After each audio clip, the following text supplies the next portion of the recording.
दरम्यान काँग्रेसचे नेते राहुल गांधी यांनी पीडित कुटुंबियांशी फोनद्वारे हा संवाद साधलेला आहे। राहुल गांधी यांनी या संपूर्ण प्रकरणाची माहिती ही कुटुंबियांकडून जाणून घेतली आणि या घटनेमध्ये आमच्या मुलीला न्याय पाहिजे आणि आरोपींना फाशीची शिक्षा झाली पाहिजे अशी मागणी ही पीडित कुटुंबानं राहुल गांधी यांच्याकडे केली आहे।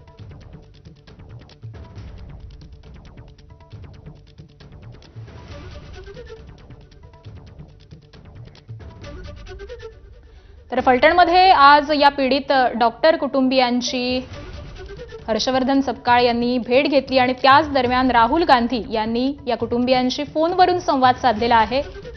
त्यांच्या नेमक्या मागण्या काय आहेत ते देखील त्यांनी फोनवरून जाणून घेतलेलं आहे। तर या आरोपीला लवकरात लवकर फाशीची शिक्षा झाली पाहिजे अशी या पीडित कुटुंबानं राहुल गांधी यांच्याकडे मागणी केलेली आहे।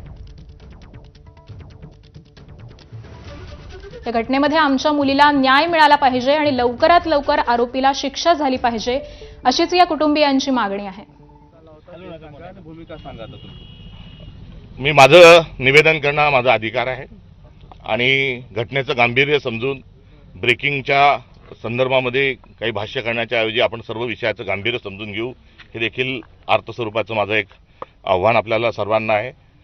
आणि या सर्व प्रकरणामध्ये नारायणगड आणि भगवानगडांनाही माझं साकडं आहे की या कन्येला न्याय देण्याच्या अनुषंगानं या दोन आदरस्थान असणाऱ्या धर्मपीठावरून या मुलीला न्याय देण्याच्या अनुषंगानं भूमिका ही त्यांनी पण घ्यावी आणि न्याय मिळवून द्यावा ही देखील आमची या निमित्ताने या ठिकाणी मागणी आहे। या सर्व पार्श्वभूमीवर आम्ही या पुढच्या काळात या परिवाराच्या ज्या मागण्या आहेत आणि आम्ही जे आपल्याला सांगितलं त्याचाच पाठपुरावा आम्ही निश्चित स्वरूपामध्ये हा करणार आहोत। सरकारला हे ऐकण्याकरता आम्ही भाग पाडू। एवढंच नाही तर राहुल गांधींना या प्रकरणाच्या अनुषंगानं महाराष्ट्र प्रदेश काँग्रेस कमिटीने अवगत यापूर्वीच केलेलं होतं।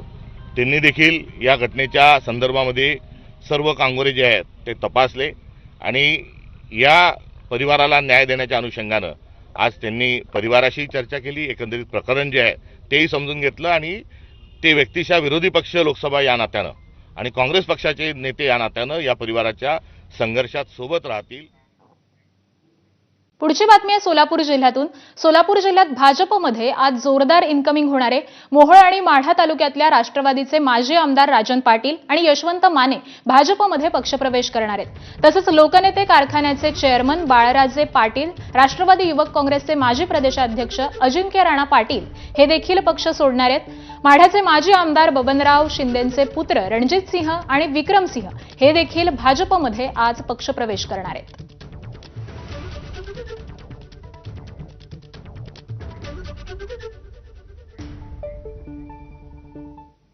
तिकडे जळगावच्या गिरणा परिसरामध्ये पावसाचा तडाखा बसलेला आहे आणि त्यामुळे भडगाव, पाचोरा आणि चाळीसगाव तालुक्यातील शेतीचं मोठ्या प्रमाणात नुकसान झालेलं आहे। पाचोरा